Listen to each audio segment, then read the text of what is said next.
Gentlemen, the time has come once again to discuss things.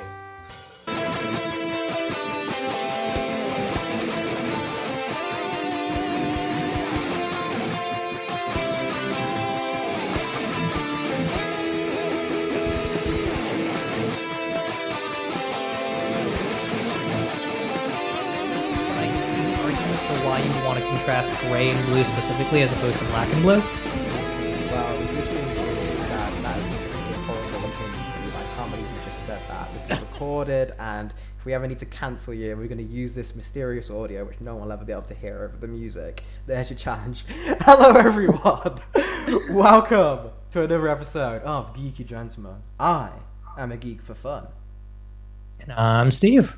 And unfortunately, that Matt kid is currently indisposed, fighting demons in the negative zone and protecting us all from the horrible industries. So we'll be able to do his topic this week, but he'll have to join us next week when he is refreshed and rested in his many, many battles. If you want to see streams of that, just look up Doom clips. That's how Matt spends his time. Today we're talking about the difference between digital media and physical media and kind of the transitions we've kind of gone into as a society and just as people of preferring which to the other, how technology has made one more convenient, the losing of certain forms of digital media, what that means for things like print, and kind of the whole shebang. We can go in many different directions with this, so I'm not going to be too specific, and I hope Matt is okay with that, because there's so much to cover here. I think this will be a good one. But to start us off, I guess I want to just ask you, Steve, in general, and then we can go into specifics if you do have outliers to this. Do you prefer to have things digitally on the cloud, or do you prefer to have things that are in your hand? So, as we go into this, it's going to sound really weird when I say this because it's going to sound like I have the exact opposite opinion, but I actually really, really prefer having everything digitally. So part of this comes from just childhood experiences. When I was a kid, we moved a lot. Like, I don't think I ever stayed in a house longer than 4 years. So just like moving and the essentials of packing is a thing I hate. I don't like packing. I don't like luggage. I don't like carrying things. And so if I could just like grab my PlayStation and all of my games are on there already, that's a fucking godsend. I can't believe we made a PlayStation that looks like fucking Seto Kaiba's collar and it can't hold the controller for you too. It might as well at this point. Mm-hmm. If Nintendo can do it, why can't PlayStation? I like things to be compact and as easy as possible. I don't buy movies anymore. I either rent them for $2 off of YouTube if I really want to watch them, or I just go with what's on Hulu/Amazon/Netflix. And having all three of those subscription services plus other things like Amazon Prime and HBO Max is still cheaper than cable, so it works for me. I mean, it's increasingly becoming not the case that that's true, but for at least a little while, it's been like that. And if I pay $2 to rent a movie on YouTube, I'm going to pay more attention to it and not scroll on my phone because I paid for it and I don't actually own it. So it's like, it sort of recreates that sort of engulfedness that you have like going to the movie theater, where because you took the time out of your day to go out there and pay for this ticket, you might as well get your money's worth. So I like it for that sort of just psychological factor. There are outliers though. There are certain things that just sort of necessitate that you have to have them in your hands. You can play Yu-Gi-Oh! Like we talked about in the last episode, online, everywhere, all the time, but you gotta have the cards, right? You gotta have them in your hands. It doesn't make any sense to play Yu-Gi-Oh! And be like, I have all these cards, and just be like, oh, they're online. No, you gotta own them. And you gotta brag about how much money you spend on cardboard, because that's just the world we live in. And the other thing is books. In philosophy programs in undergrad and grad school, all of our professors would just email us PDFs, because there was no point in buying textbooks for philosophy classes. Philosophy textbooks don't exist in a way that really matters. So everything you read is just like, okay, this week professor sends you an email attached with like 3 or 4 PDFs, just read them all before class. And you'd think what that would lead to is everyone just brings their laptops and reads for class. But no, all of us all the time would just print everything out. Or if we could buy the book, we would just buy the book even though we didn't have to. To this day, every thing I was assigned to read, I own in some form in a physical format because I like scribbling on the notes. I like dog-earing pages. I like the way it feels in my hand. I like having a thing on hand that I can sort and cite and use in different ways. Bookshelves are just kind of a nice aesthetic too, but it's also in my brain very relaxing to just like grab a book, pull up a page, and I don't have to read the whole page to know what's going on because I've made so many notes in the margins. And you can't effectively do that on PDFs. Like, you can literally create notes, but it doesn't serve the same function. And plus, I think they've done studies that show that if you write in a physical book, you are more likely to remember what you wrote down as opposed to just reading it on the screen or typing it.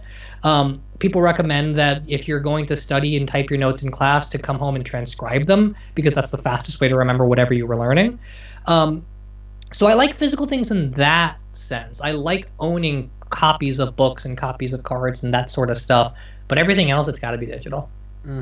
On the study aspect specifically, I'm definitely in that camp of owning things. As when I was doing law, it was just book after book after book after book, and those were already physical, which was handy because I kind of could do dog ear on and do everything like that. But I also needed a lot of case lists, and what they do is, how you get case lists is you have to either go onto specific websites for the university, and they have like databases which will have the things, or you just have to search online for them, and making sure you've got the references and everything for that. Having those all online was just, there's so many, you just can't remember them all. You can't have that many tabs or anything downloaded even.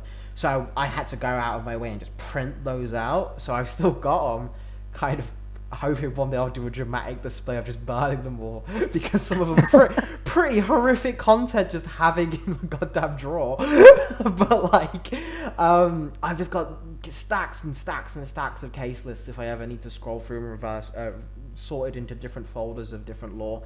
And don't worry, it's very strange because I'm not normally that organized. It's just the sheer quantity of law is, if you are not organized, give up. Like, just leave. You can't. It just won't work.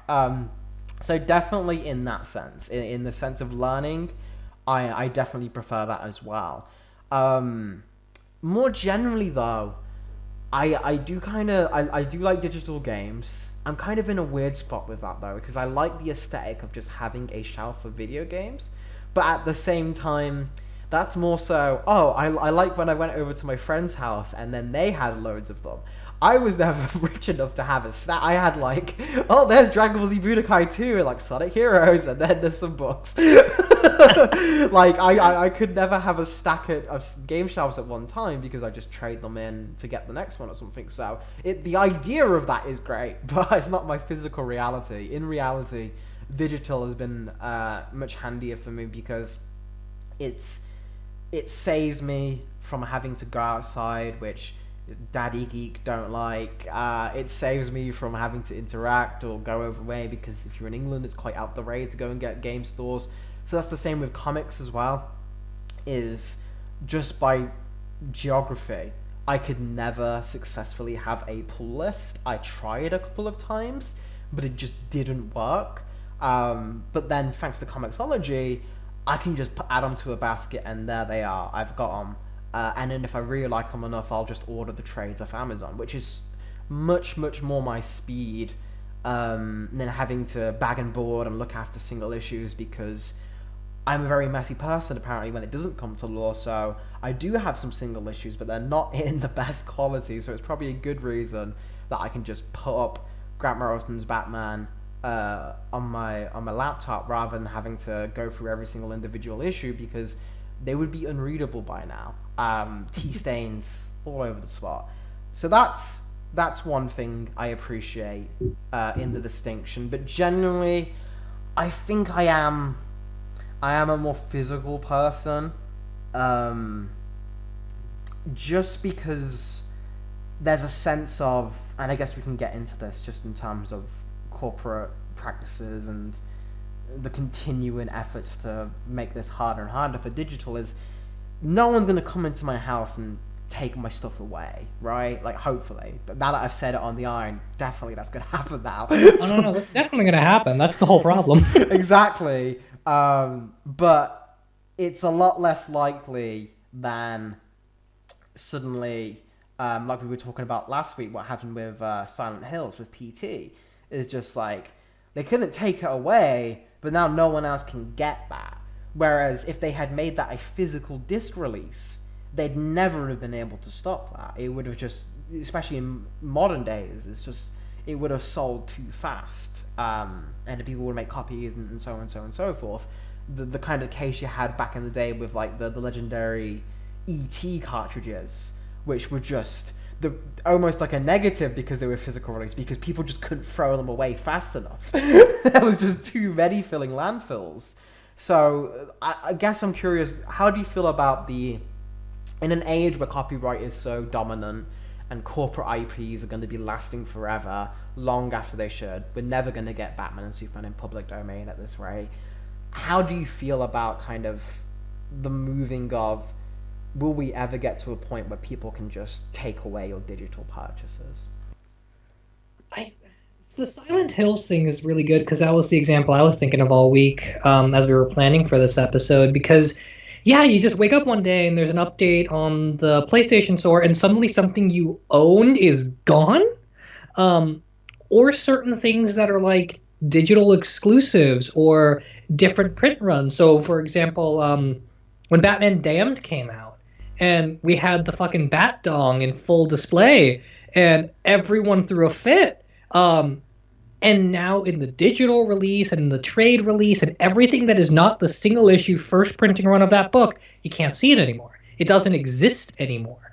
That's kind of a nebulous example because I personally don't care about that, but it's a thing that exists, and it's a thing that's caused a problem where when you manifest something physically, it's going to hold that shape and it's going to stay that form, and you just kind of accept it as it is.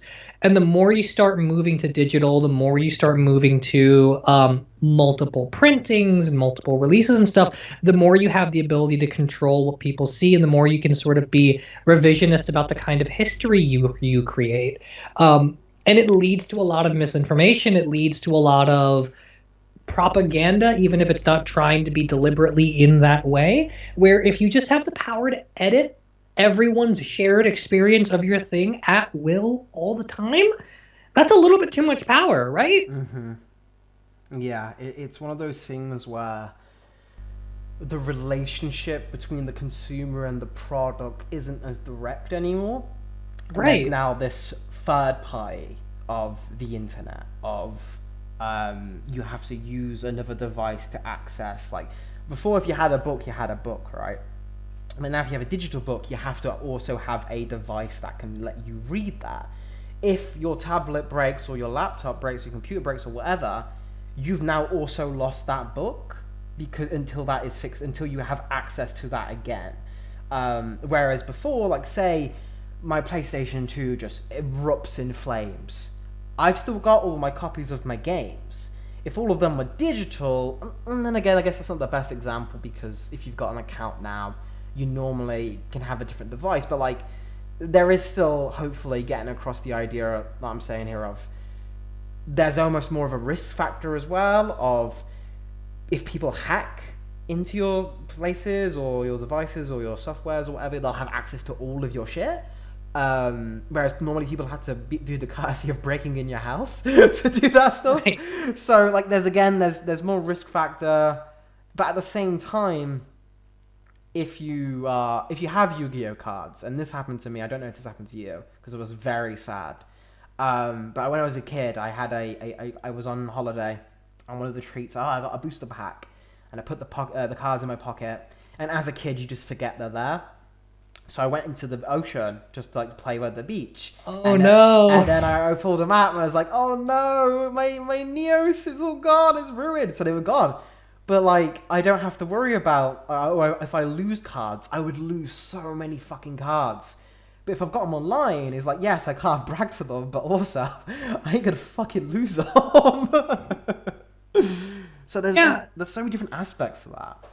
Yeah, the thing about technology that's really interesting to me is you can't ever get to this point where you isolate this thing that is, this is what we mean by technology. Like, people have tried, and it's usually kind of futile, because at some point you start going back and being like, okay, how vague does a definition of technology has to be that includes everything that we consider to be technical, but is specific enough to know what we're talking about? And so you can't really do that. The best you can hope to do is say, okay, we have different kinds of relationships to objects where their usefulness reveals themselves in relation to us. So, for example, a pair of glasses is a kind of technology. And it's a kind of technology where you and the world are allowed to interact in a certain way because the glasses facilitate some way for you to see. And the best kind of glasses and the best relationship with a pair of glasses is one where you see fine and you forget you're wearing them. That's the whole point. They sort of fade from your concern as you're using them. You don't notice your refrigerator every single day, but you hope to God it's running, because if it's not, it's a problem.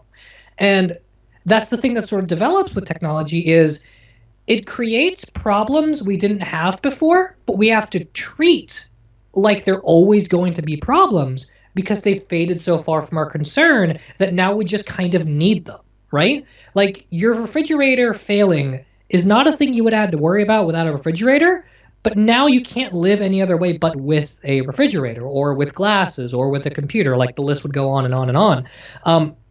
So when we talk about these things, like what happens when Konami decides to just pull PT off the PlayStation Store, that's a problem we have to deal with, but it's a problem we have to deal with that we didn't have to.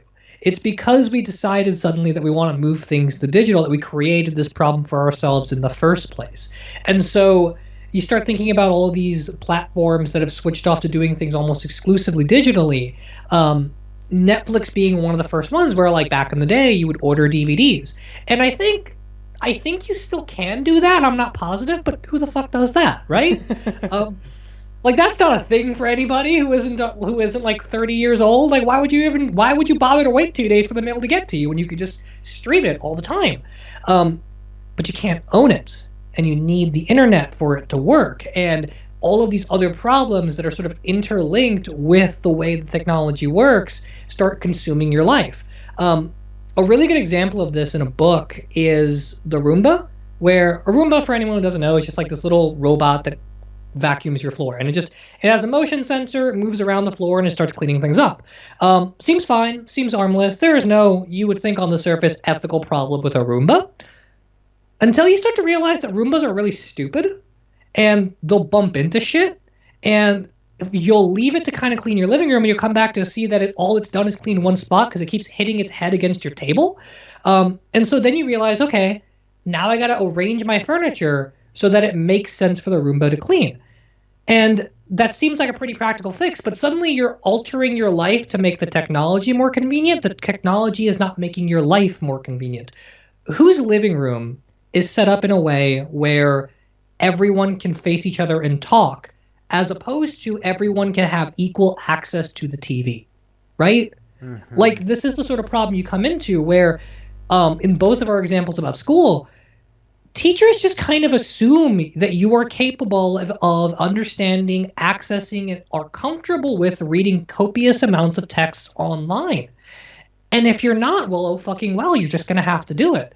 And so you have to kind of go out of your way to solve those problems that didn't have to exist before because of the relationship we've sort of created with this technology. Having case laws and having PDFs and stuff online is cool. And then you graduate, and suddenly you realize that you don't have access to your school's library anymore, so where the fuck are you going to get all these resources you used to have access to? Mm-hmm. You didn't have that problem before, and now suddenly you do. It makes it really concerning because you forget how much you depend on these things due to what you perceive as convenience, when in reality you're just structuring your life to make the technology easier to use, and the technology is not making your life any easier. If anything, it's making you more anxious, right? Like, how often would you go outside for a walk and sit down at just a random spot without thinking about the idea that you need to charge your phone? Like, why is a good spot to sit also mean equal access to an outlet? Another kind of example of that is like wanting to go on a holiday. Does the hotel have Wi-Fi? Right. If you go camping, and people aren't on their phones for a couple of days, and then they come back. Wow, shit! Suddenly you missed everything. It's like it's one of those things where the moment you're disconnected from having digital media, you suddenly, because internet, the society has become so accustomed to that, right? Where like the pace of responses has increased, the expectations of information being received has increased to the point now where if you do drop out for a couple of days, you're going to have people message you, and it's lovely when they do, but it is different than before, where people message, oh, are you okay? You didn't sign into this, or have you playing your games and stuff? If you've got Steam and you just for some reason haven't downloaded your games, or you want to get a game release or something and that you can't go to the store because you're in the thing, you're fucked. You can't play anything if you just don't have access to the internet. Whereas before, you got like a Game Boy, you take it out, there you go. You've got it. The only thing you have to worry about is battery life, which those fuckers have died very quickly. So that is something which is interesting. A point you mentioned, which I kind of want to get into for just a little bit, because I think it's really interesting. And the latter example I'm going to give is something that happened really recently. But the first one is a personal one. So like the idea of like going out when you don't have access to case law websites because they're part of the university. If you're taking law and you want to go into a career of law, normally what you'll have to do is do a pupillage, is you'll just basically hang around a already experienced lawyer or barrister or whatever, and you'll just kind of be their Jimmy Olsen for a little bit. you'll follow them, you'll sit in with them, and you'll help them, and you'll do like the menial work. And when I did that, I'm still in the middle of doing some of that, just different people. One of the things that got brought up, which I thought was hilarious and ridiculous, is they always kept asking me to use my login to get onto the university website because it was so much easier to get access to case law than the fucking trials and tribulations of trying to do that when you're outside of that system. So like that was what I thought was like, holy crap, like there is legitimately more law access for university students than actual lawyers, just because that's what is funded. That's what is a group mentality where the funds are like in making lawyers, so we're making sure everyone's got access to this for exams. And because of the breadth of content, we need to make sure everything's on there, just because we can't be sure what some person needs. If someone's doing it specifically, what they'll end up going to is very specific websites, very specific things of law that will not have everything, because it is more based on general human. They don't have a responsibility to have everything, because it's just people uploading them, right? It's a much different aspect.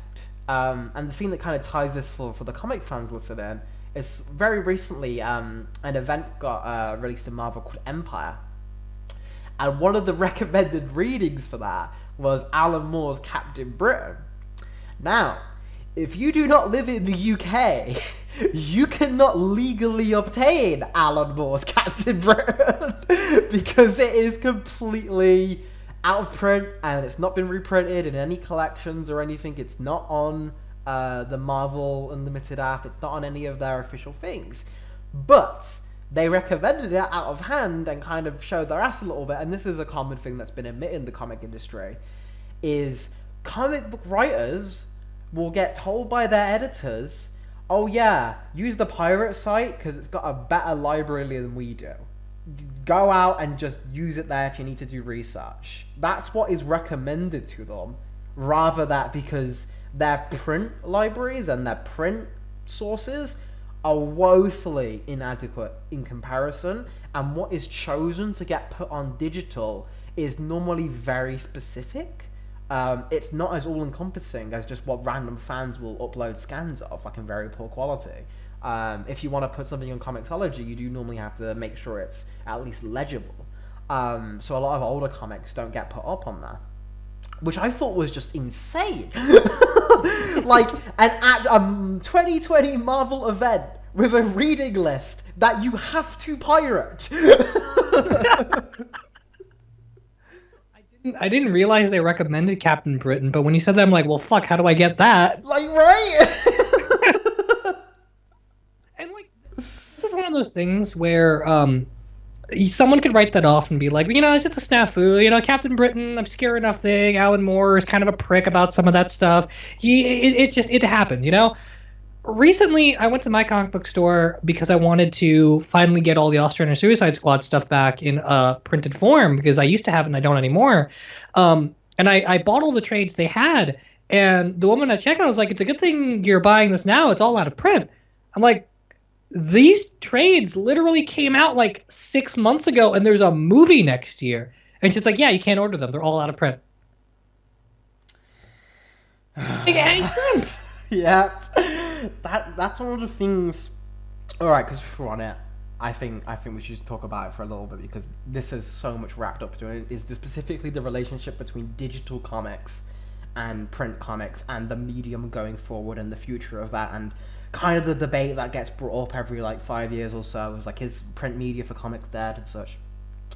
That's one of the things that is normally used as an argument, is just the sheer wealth of the database, right? Is the if you want to go through Superman or Action Comics all the way from the beginning to current, you have to, at some point, thankfully, it is majority all available online. But if you want to try and get every single comic of Superman in print, and you're not going every single issue, you're just going, the collections, the trades, like the showcases, the greatest stories ever told, all those big things. When they go out of print, the prices for those skyrocket to where at that point, if you want to have a physical read of every single Superman comic, you just can't. And that's Superman. That's the same for Batman even. And Batman, thankfully, has been getting a lot more recent ones, where a lot of the Norm Breyfogle kind of era of Batman has been getting reprinted in these beautiful collections. But that's recently. Before that, if you wanted to, and I'm sure you know this because you're the one who made me look it up, where you did Tim Drake reading recommendations. It was like, oh yeah, I want to find these Tim Drake comics. And they're like, oh yeah, you can buy the first volume, but then all the other shit's just out of print. You have to buy single issues if you're a fucking, fuck this. Come on. So recently that's been solved, but one of the periods with comics is, if you do want to go through the backlogs for these characters that have massive histories, and if you even if you are a writer, even if you are working at Marvel or DC, you still have to put up with the bullshit that is how the printing methods for comics is woefully inadequate and rarely updated, and even if it is, those updates are then going to stop getting printed as well. So then those will, and it's just a self-repeating prophecy. Like you mentioned that suicide example, I'm absolutely gobsmacked by it, but I'm not at all surprised because this shit keeps happening. Right. That's the thing, is that this is not an uncommon experience to go into a comic book store and be like, it doesn't make any business sense that this thing that is about to get a major motion picture release again is out of print. But you know what? Happens every goddamn time.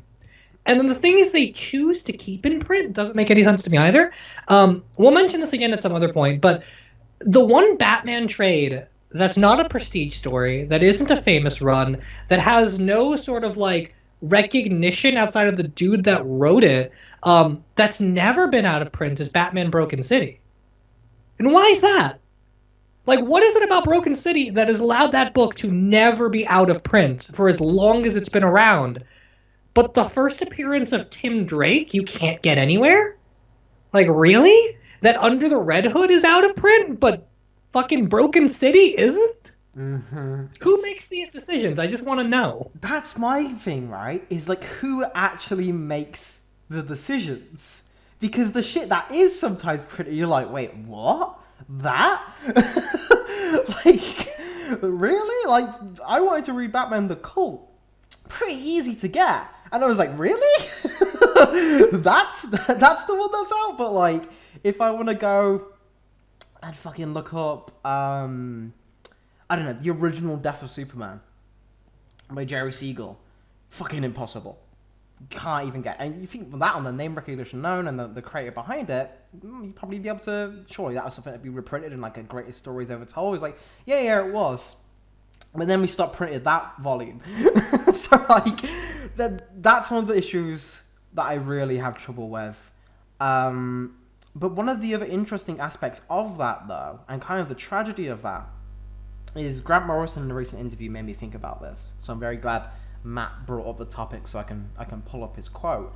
Is he was talking that he can only read comics physically, because how he views comics and the relationship between comics and the reader is, he described it as a masturbatory act. Sounds about right. Yeah. He's like, it's the medium where you're picking up, you can touch it, you can move in, you can flip it upside down, you can bookend the pages, you can look at the art and details and spend however you want staring at it, you can control the pace, you can flip backwards and forwards, you can read the panel in whatever direction your eye goes. All of that control, all of that interaction between you and the reader, you can close the book and now that universe doesn't exist anymore until you pick it back up. All of that is what fascinates him about comics.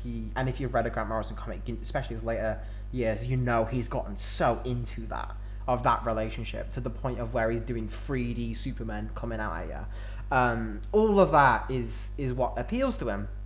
So if you go to digital, and the strengths of digital, which are mass marketability, being able to get it out to people without having to go through comic book stores, which are a bit of an antiquated concept at this point, international appeal, there's no worries about if the comic's available here or there, just ease of access, being able to have a massive collection without having to worry about space, without having to damage, all of that, does it make up for the appeal, I guess, and the intention of comic books being designed as a thing you pick up and hold? And for me, I mean, I don't go to quite the Grant Morrison school of this, but it's a similar view, which is you kind of need the book with you. You kind of need to like have it and this is why I like single issues. I don't really own any single issues for just space reasons. But what I like about the concept of comic books on paper and single issues is you can read it and kind of fold it up and put it in your pocket and go for a walk. Like, it doesn't have to be a tome that has to be in pristine condition all the time. It can literally just be like a newspaper rag that people throw all the time. I think that's fine. I think that shows that a physical medium has been loved. The thing that we really lose with transitioning everything to digital and transitioning stuff, particularly with comic books to digital, is the way we printed these things mattered, and the way we held them and the way the pages were designed and stuff were all important. Tom King's a really good example of this, where his single issues are designed in a really particular way. They kind of have like movie style credits at the beginning, and they're created in a way that sort of generates a level of pace to it, that he's sort of mimicking an old school Marvel style of writing comics, that you sort of linger on an image, read the credit, linger on an image, read the next credit. And when you buy the trades, they erase all that. And if you get them on digital, they're all moved to the very end, which ruins how the pages were meant to be written. Because I think if he knew that was going to happen, he would not have structured the pages that way, right? But part of the reason you want physical media is because physical media allows you to kind of have access to it and engage with it on your own terms. That art isn't designed to sort of babysit you. It's designed for you to have your own experience. And part of that experience is exhibiting a certain level of control and pleasure and idea over it. This is why I don't think movie theaters necessarily are an industry that needs to be preserved. There's like an argument for it's a communal thing and it's an experience thing, and a lot of that is kind of horseshit because you're in a crowded movie theater and no one's allowed to talk, so what community are you talking about? No, Steve, you don't understand that the movie theater is an industry that we need to protect. Go and see Tenet right now, and Christopher Nolan goes down in history as the biggest mass murderer of all time. Exactly. So like the problem with the movie theater experience, the problem with digital and all that stuff is that it's controlling how you view the media to the greatest effect of the person who designed it and not for you. Because after they release it, it should no longer be in their hands. That's the whole point. And so you roll up a comic and put it in your pocket and you go for a walk after thinking about a couple panels. You sort of move around and sort of figure out how things are being read. The way your eyes literally move as you're holding the page is very different than the way your eyes gloss over a computer screen. Computer screens are designed in very particular ways. Windows exist in a certain kind of framework. You're not going to read a panel regardless of how it's structured the way it was meant to be written if you're reading it on a computer screen. It just doesn't happen. That's not how it works. There are digital exclusive comics that you know this and try to design their panels like web pages, and that's fine for what they're doing. But then you print it on a regular piece of paper, and suddenly it's not legible in the same way. And so all of these factors that control the way you're engaging with the work is a way for you to take ownership of it. It doesn't mean that you have to physically own the thing forever, but it shows that you like it because of the way you were able to engage with it. You know, like watching a scene that really means something to you for a movie, laying in your bed, is a very different kind of thing than going to a movie theater. Even pulling it up on your phone, which is a digital thing, is a very different kind of experience than having like very specific channels through which you're allowed to access this stuff. And because there are very specific channels, the way you're able to watch them changes and filters out. This is a big thing with Dragon Ball Z, and it's a big thing really with anything that came out in the 90s and has stayed really popular and has had HD ports, which is every time there's an HD port of it to some streaming service, I guess everyone that does this just doesn't understand how cropping works. Oh, yeah. And so they just cut frames in ways that make no sense whatsoever, where they create stretches and stuff. For me, the big thing is Buffy. The HD ports of Buffy the Vampire Slayer on Hulu are trash. But that's how you get them to stream. Like, there really is no other way to kind of stretch them out on the screen this way, because that's just how Hulu works. And you're deliberately changing the art. You're deliberately changing the way you engage with it. And that's not necessarily a bad thing. But if you don't take ownership of the fact that you're doing that and provide some sort of nuance and say, like, look, you're experiencing it this way, but this is not what it was, and this is not the only way to experience it, then you're fooling everyone into thinking this is the way it always is. And you're fooling people to have experiences with art that's very, very tailor-made for a very specific aim and a very specific kind of broadcast that doesn't have to be that way, and it limits their ability to understand what's going on. Why do TVs have close-up shots of people talking? Because screens are smaller, and you can't do that in a movie theater when you can look at every single pore of a dude's face on a 50-foot screen. There's a physical difference, and we used to acknowledge that. And now that everything just streams online and everything streams on TV screens that might as well be phones, that changes. That everything you make as a visual medium has to look good on your laptop, has to look good on your TV, and has to look good on your phone. But that doesn't mean it has to work in the artistic way that allows you to have an individual connection with it the way it used to. And that's legitimately a problem. It doesn't have to be, like I keep saying, you just have to acknowledge that you're doing this. And if you don't, you're going to fall down this very slippery slope that's going to lead with all art being constantly revised all the time and having no clear way for you to engage with it. It might as well be telling you what it's about at all instances, because there's no way for you to take it and make it your own. And that's where I feel like it shows that as far along as we've come, depending on just compared to the early days of digital releases, and just the speed of the internet now, and the sheer amount of volume of streaming platforms or stuff like Steam, we're still in a very transitionary period where people who are creatives who have been creating before the big boom of digital and are still creating now, I feel are still... I just want to bring up the Tom King example, right? Is Tom King very specifically, like you mentioned, creates his comics for print in a single issue, and that's just how they're structured. But he doesn't need to do that, because writers like Al Ewing have shown... Like, Al Ewing did a Iron Man series, Iron Man Infinities, which was really, really good. And that was designed purely digital first.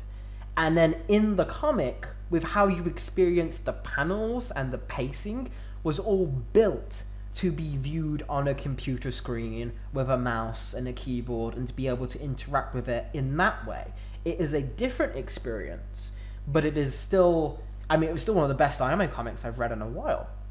I mean, that can say a lot about Iron Man comics, but it's Al Ewing, so the dude knows his stuff. And that was a very interesting thing that kind of made me realize, oh, yeah, if comics kind of stop pussyfooting around, and I guess if all media just kind of made a decision, we wouldn't have this problem.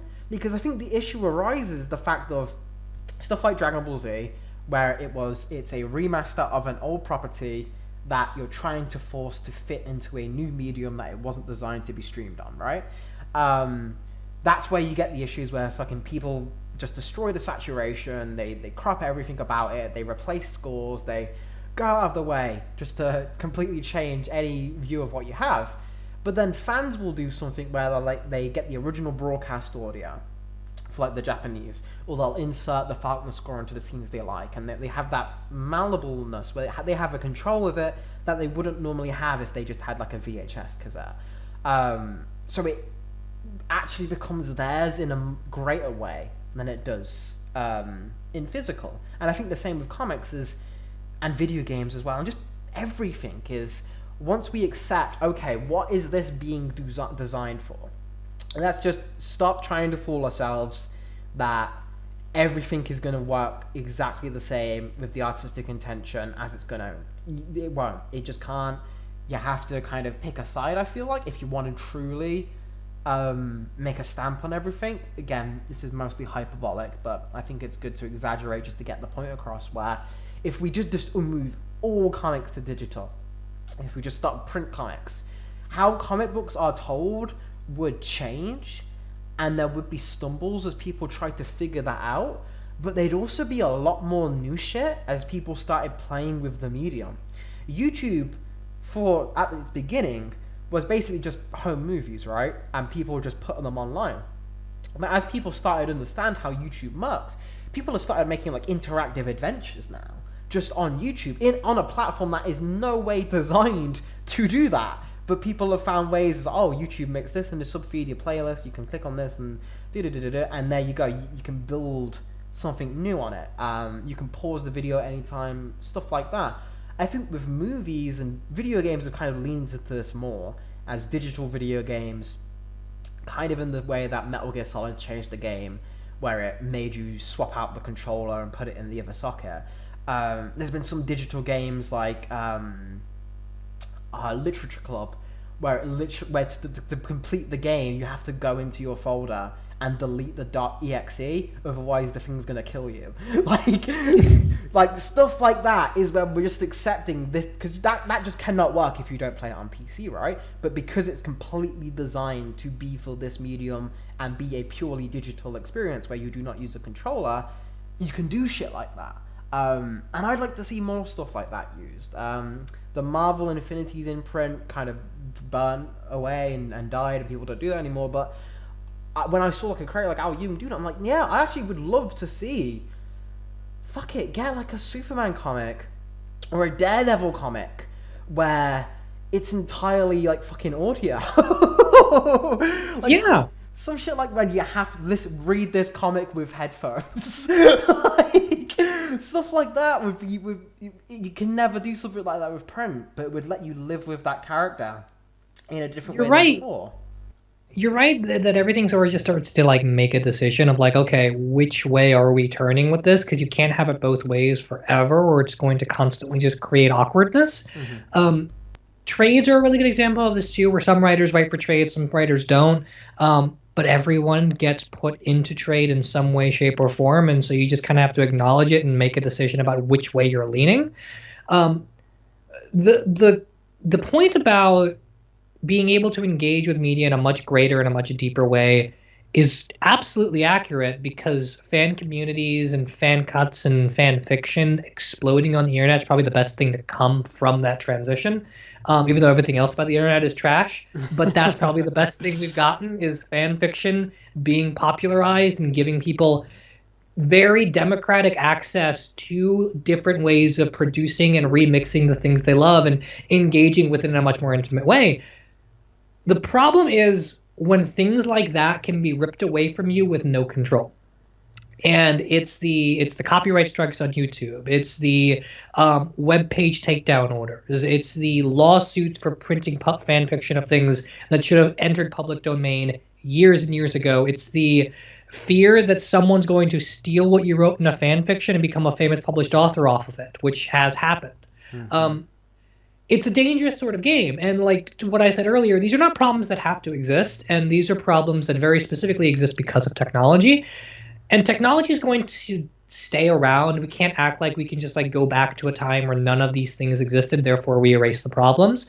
But we have to start accepting and taking responsibility that because we engage with technology in this way, we need to admit this is a problem. We need to like have the conversation that says, look, we as corporate entities have the ability to edit and manipulate and take all of this away anytime we choose. And there's no sort of check on being able to stop them from doing that. And until you can do that, that sort of more full forward transition to digital becomes really, really scary for some people, because it means whatever they're trying to engage in might be temporary, or it might be taken away from them completely unjustifiably and never return later. So like the PT thing is a really good example of this, because the project got canceled. There's no reason why it can't still be downloadable, because it doesn't amount to anything. You're not losing anything. You're not making any money. Hell, if you wanted to be like really cynical about it, you could keep it released, and when word of mouth just got progressively better, you could pretend like you never canceled the game and end up making it. Like it could net you money. You could even charge for it. Like there are millions of ways to keep that thing on the system. But you just took it down for no goddamn reason, and now you're going to keep it that way because it's petty, and you have the power to do that, which is really, really problematic. Keanu Reeves, who is the greatest human being ever, made a documentary, or produced it. I think he actually made it, though, a few years ago called Side by Side, which was on Netflix. I don't know if it's still on Netflix, which is, again, the problem, where he's comparing literally side by side film versus digital in the context of that industry. So do you print things on film, or do you go entirely with digital cameras? And so he interviews a bunch of actors, a bunch of directors, a bunch of film critics, all of this stuff, and tries to give you like a real sort of like critical breakdown of like, here's why people use digital, here's where it came from, here's why people use film, and here's where it came from, here are the pros and cons, where do you think we should go? It doesn't really come down one way or the other. There's a moment in it where you see Christopher Nolan, and Nolan's been the champion of movie theater chains, he's been the champion of digital, he's been the champion of not using too many visual effects, yada, yada, yada. And so he comes on screen, I'm like, okay, this guy's made his entire career on film as the future and not digital. I can't wait to hear his breakdown and argument for why this multi-million-dollar blockbuster director thinks older technology is better. And he's got nothing. He's got no reason whatsoever. He just likes it better. It's completely anticlimactic. And they contrast that the very next scene with a dude who's like, there's something that's really, really intimate about putting in your headphones and watching a scene on your phone in the dark, in the middle of the night, where no one else can hear it but you. And it just means something very, very different that you're able to do that. And it's a kind of thing that makes sense and is easier and is allowed for you to do with digital technology in a way it doesn't work quite with film, because you can kind of always make out the imperfections on that translated medium. That doesn't mean one's inherently bad, but you're allowing one to have a different relationship with you, and that's very, very important. We can't act like staying in print and keeping things physical is going to have to be it, because it's not. We're going to have digital content no matter what, and we're going to have lots of interesting things we can do with digital.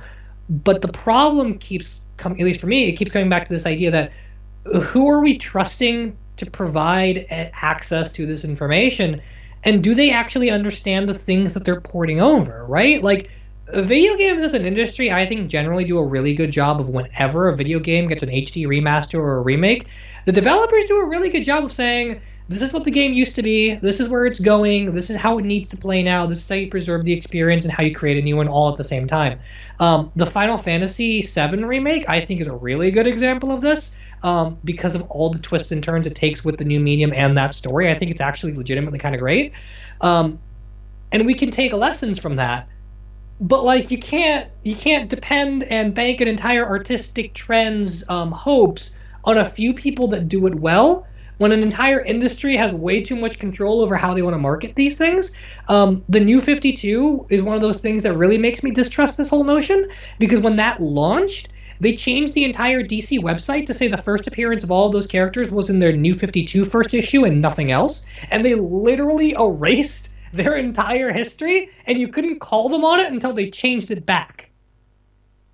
Yeah, that's the scariest thing, is that unchecked power of not only is by making this content more accessible, you're making these companies richer, and as a result, they now have more power and influence to dictate what exactly gets done with their content. To the point where the Fine Bros, a YouTuber, managed to start thinking, oh, we're gonna copyright reaction channels, and just people reacting to people's videos are ours now because we've got enough of a subscriber base where we could just decide that. Where we just now have enough influence where we didn't try this when we were smaller, it's just because we have enough money now that we want to start leaning on people more.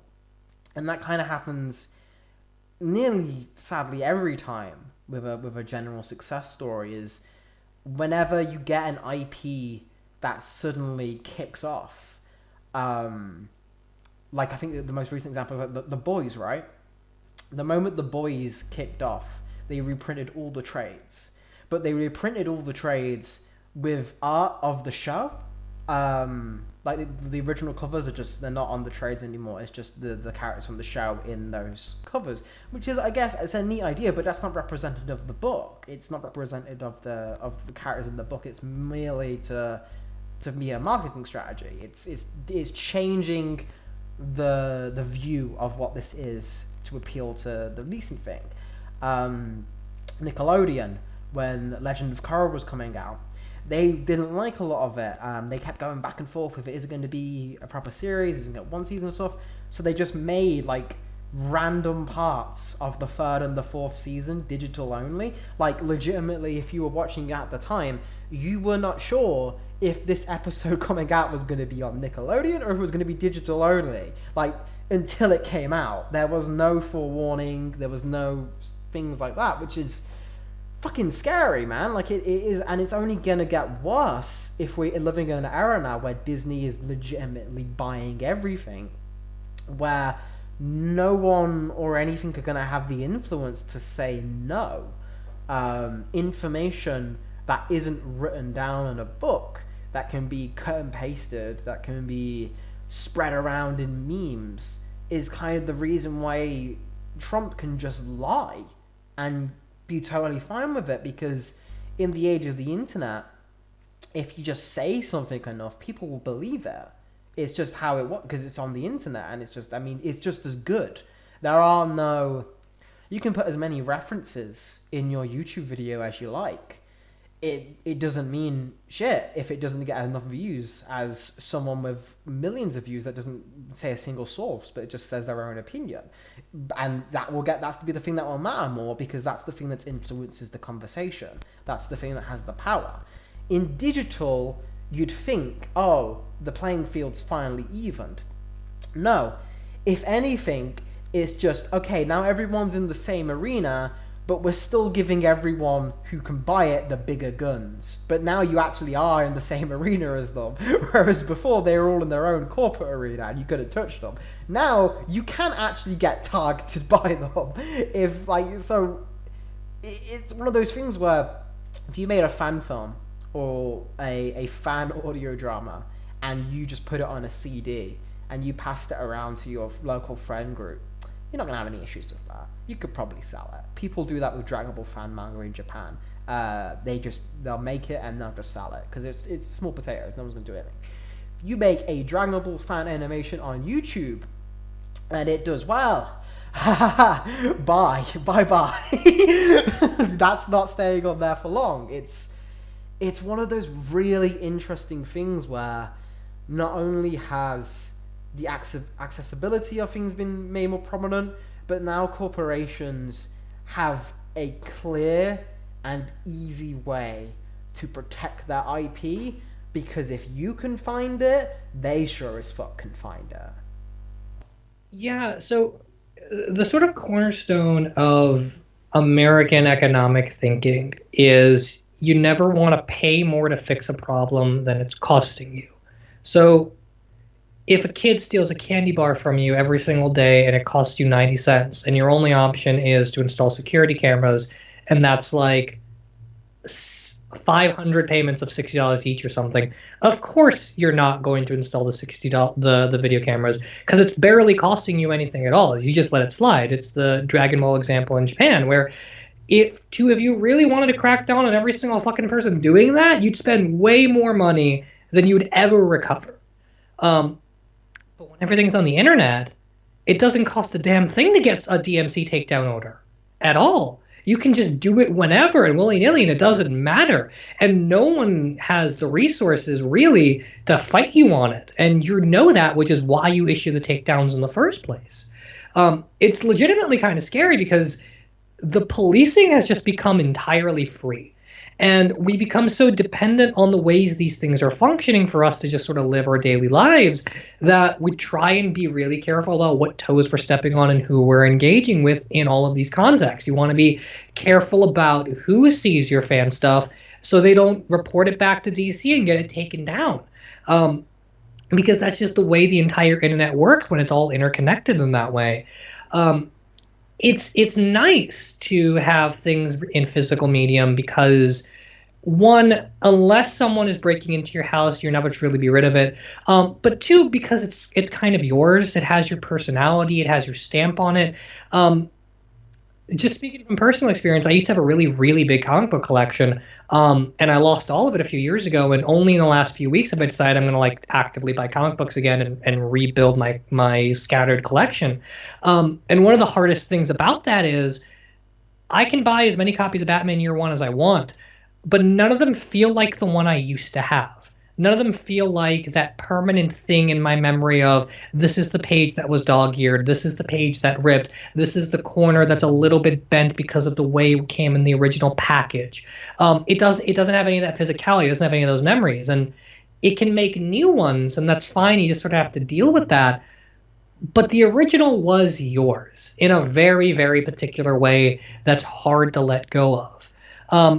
And when everything's on the internet and all your content's digital, it's hard to feel like you have that same sort of like comfort blanket in the medium you consume. It feels very different when I could have a really rough day and I can go on my bookshelf and flip open the page in Tom King's Batman where he says that when Batman's fighting Bane, he says, "I'm still here." You know, like it's a very different sort of experience than, hang on, having a shitty day, let me go on this website, let me pull up this issue, let me get to that page real quick. Like, you know, the access is different. The feeling is very, very different. And we can start to take advantage of it. We can start to do different things on the internet and explore art in new ways, and that's all fine and good. But we can't do it in a way that sort of creates a monopolizing experience. Netflix taking over streaming with the original content game and making it so that basically every TV show ever is designed and written from the standpoint of being binge-watched, that's a huge problem. And I can't deal with it. I have a really, really hard time believing anyone when they tell me the new Netflix show of whatever is good and worth watching, because in my brain I just go, this is just aping off of every other goddamn thing that wants to be streamed infinitely and be renewed infinitely. And there's no challenge to this. There's nothing about me. There's nothing I can take ownership with and understand about this content. Why would I even bother? And of course, that's not always true. Some of those Netflix originals that are new are legitimately good, but I have a hard time watching it because that's what every show is now. Whether or not it's on Netflix, they all play like Netflix shows. Mm-hmm. And that's a very interesting situation, where very much like the same way of like people, because that is a choice then, you're making that choice as a creative. Well, probably not the creators making that choice, but just by purpose of being in that medium and making the decision to cater to that, because you know that's what will help, that's what people will get successful, and you'll be able to continue to tell your stories. In the same way as when movies were made in mind with the ratings board, and they would find loopholes and workarounds so they could get played in as many theaters as possible with like run times and very specific, like keep it down to this amount of thing. That still happens, of course, but it feels like that's the same thing with Netflix. It's like, okay, you want to make sure you have a cliffhanger at the end, you make sure you make sure it's this specific length. Stuff kind of happens, but not so much that people get overwhelmed, but they want to keep more stuff, and bits and bits and bits of it kind of adds up. So it is definitely a decision that they are keeping in mind with digital, but it's not necessarily a good thing, which I think I'm glad you pointed out, because when I kind of talked about it, I just talked about like decisions made gentlemen in digital being entirely opening to creative possibilities, but they can also be just as limiting as kind of having to make workarounds of like print media with comics. You get some really intelligent work from when people do have to worry about that space and page count and how it's going to read and visibility, because people can't zoom in on every single pixel. So that is definitely true. One thing I want to make sure I talk about, specifically because it's something I deal with a lot, is I do a lot of digital art now. Is I work on a tablet. I use Clip Studio Paint, and I do digital coloring, and I do all of that. I used to draw a lot traditionally, but ever since I moved to digital, I've never gone back. And that's something that in the art community and kind of in the animation community as well, kind of is very hot debate between traditional art and moving to digital and digital animation, where stuff like Spider-Verse isn't traditionally animated, and that's almost a different thing where it's CGI models and it's not even drawn digitally, but it's still the same conversation where people feel like they compare it to like the Flash of Superman or the original Disney stuff, and like there's an elitism there.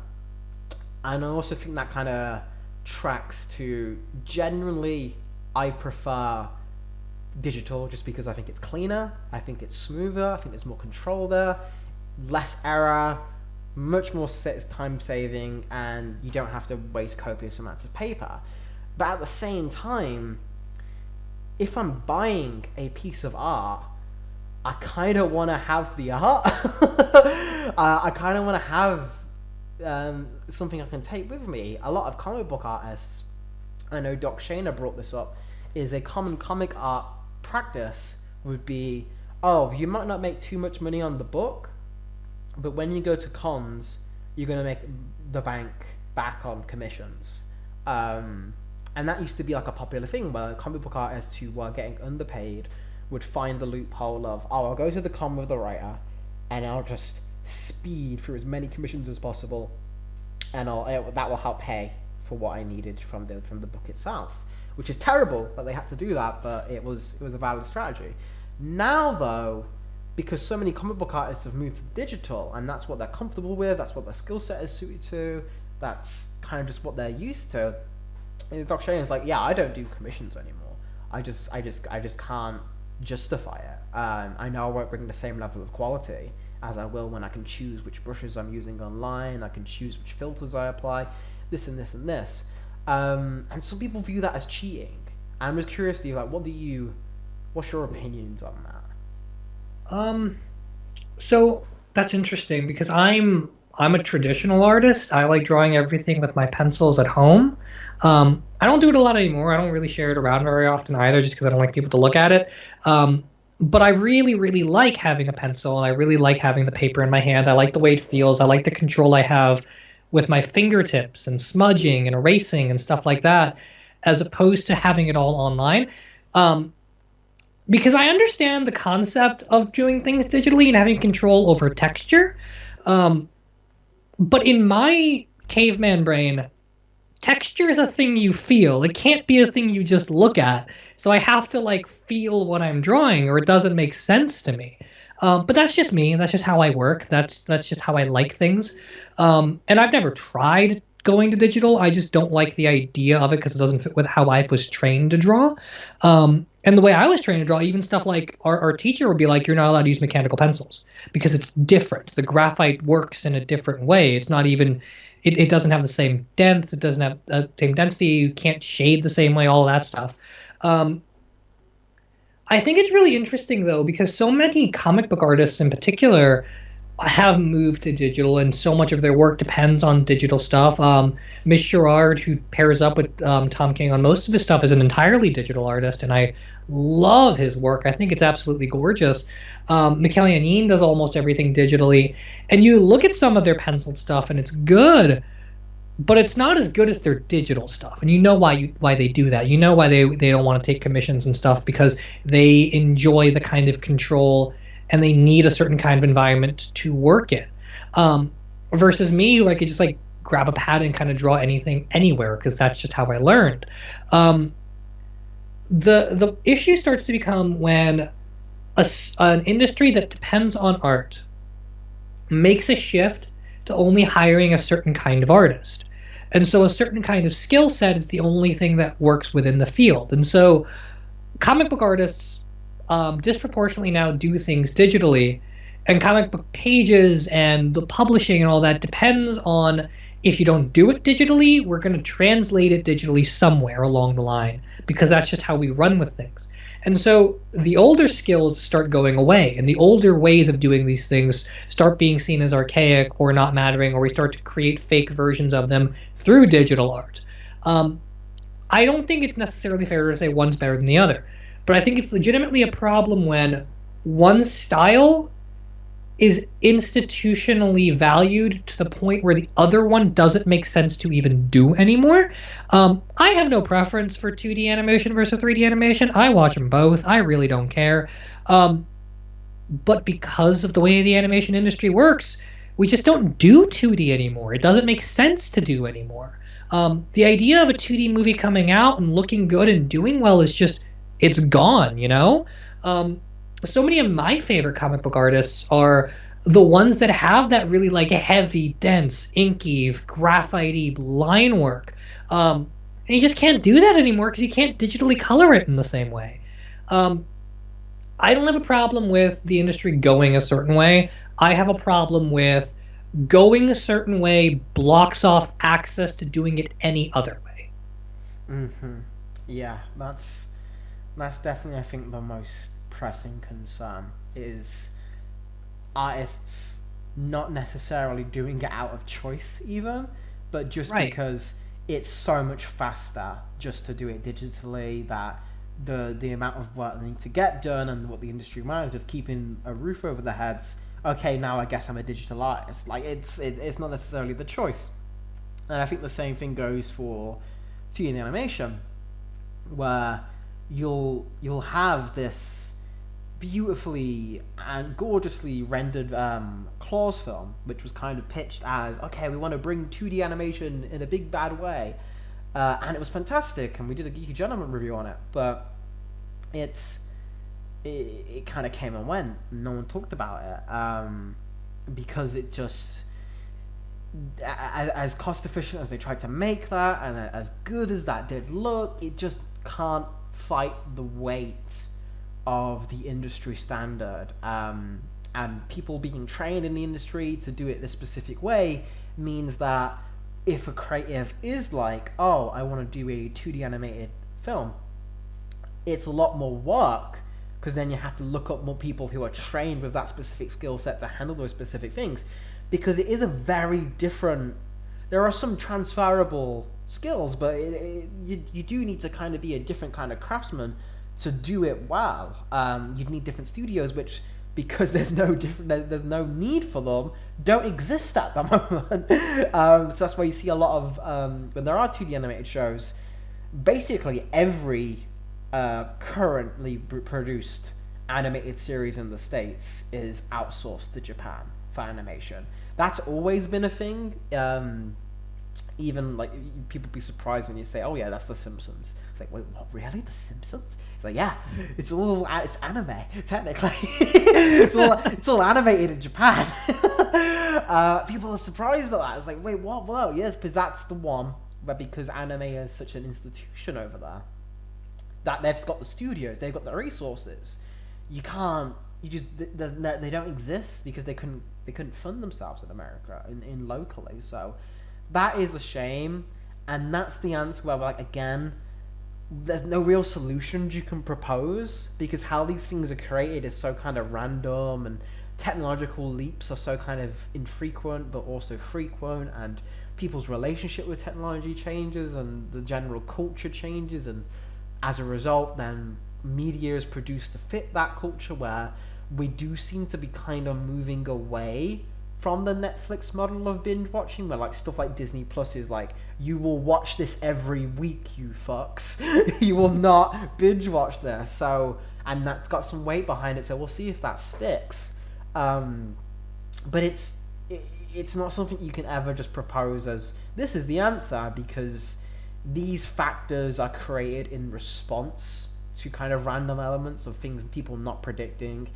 People couldn't predict stuff like Comixology. People couldn't predict stuff like all the pirated comic sites. People couldn't predict stuff like YouTube, or people couldn't predict stuff like Steam. It's not something you'll be able to prepare for. So when it hits, you just got to try your best to adapt.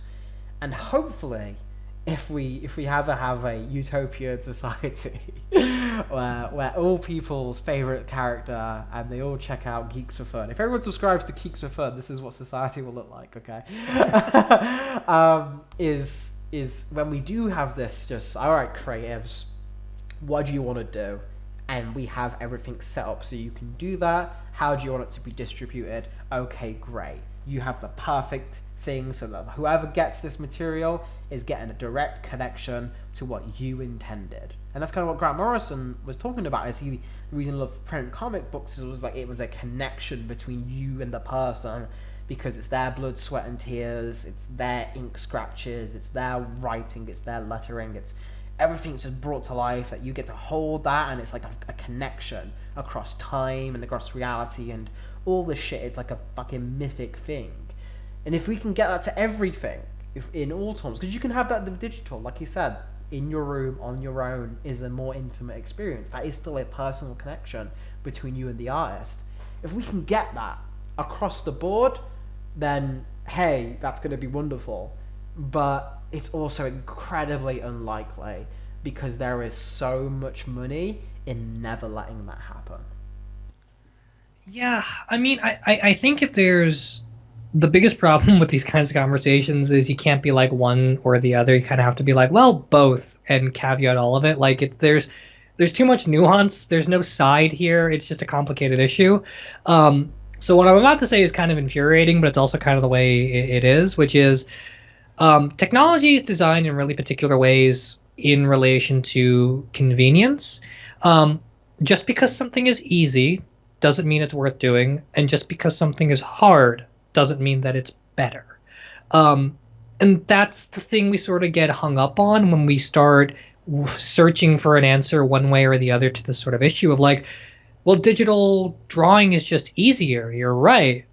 Doesn't mean it's better. Paper and pencil in your hands is like real drawing. Doesn't mean it's good. It's just the way these things are working and are interrelated to more complicated factors. Technology creates different kinds of problems that didn't exist before that, and we have to work our way solving them, but we also can't pretend like it's always going to be that way either. One of my favorite quotes of all time is in a book called Literary Theory, which is just sort of a survey of literary theories by a guy named Terry Eagleton. And he talks about like how the definition of literature all across history has really changed and evolved. And you sort of get like a sense as you grow up of a literary canon of like the good works, the important things, the stuff that culturally matters, Shakespeare, Paradise Lost, that kind of thing, right? And he brings up this point that just because something is literature today, like Shakespeare, for example, doesn't mean it will always be literature. That literature is a social byproduct of what we value in a given moment and in a given context. My favorite example of this is if you go back in time to when studies of ancient Greece were really popularized. It started in Germany when Germany was not a unified state under Bismarck, but was like a series of warring city-states that had all different forms of government and all different forms of art and culture and aesthetics and stuff.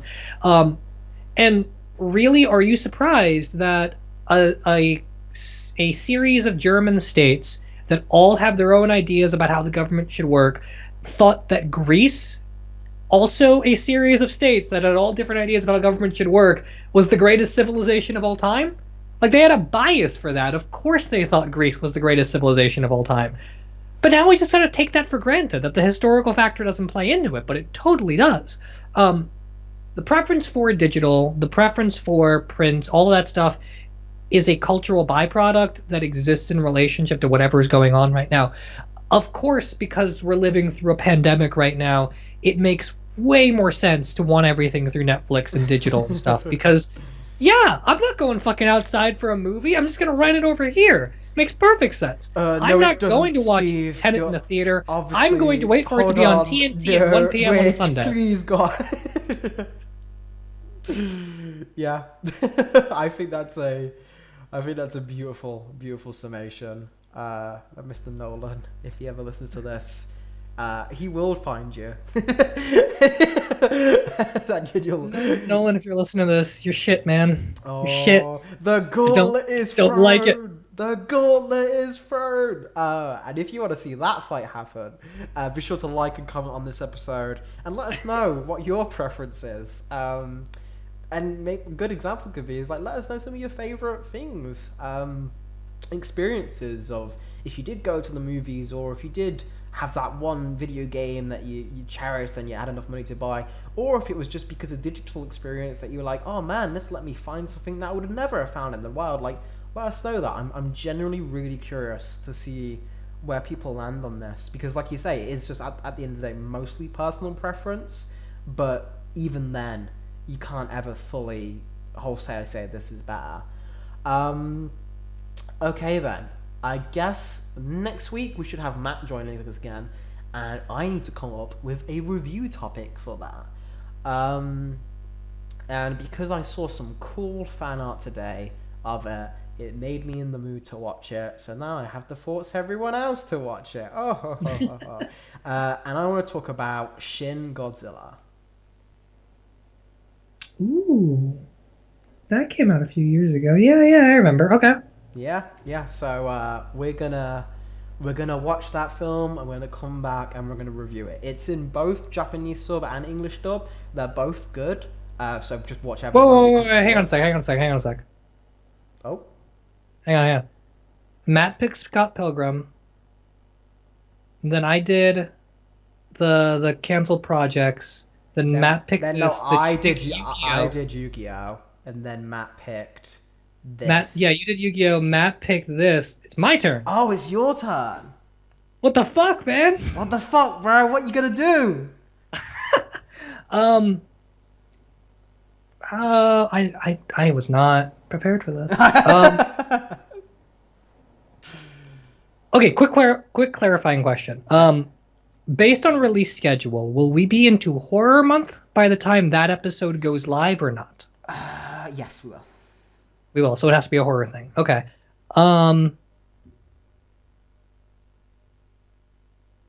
Let's talk about the original John Carpenter Halloween. Oh god. You know what? Ian listens to these, so right now he's like, "Oh, thank God, I have a baby." Yeah, I'm down for that. Okay, cool. All right, catch us then for that one. Halloween for the first of Geeky Gentleman Horror Month, which I'll come up that. I have been the champion of the oppressed. And I've been Steve. And we will be discussing things. And in honor of him, ba-doom, boom, boom, boom.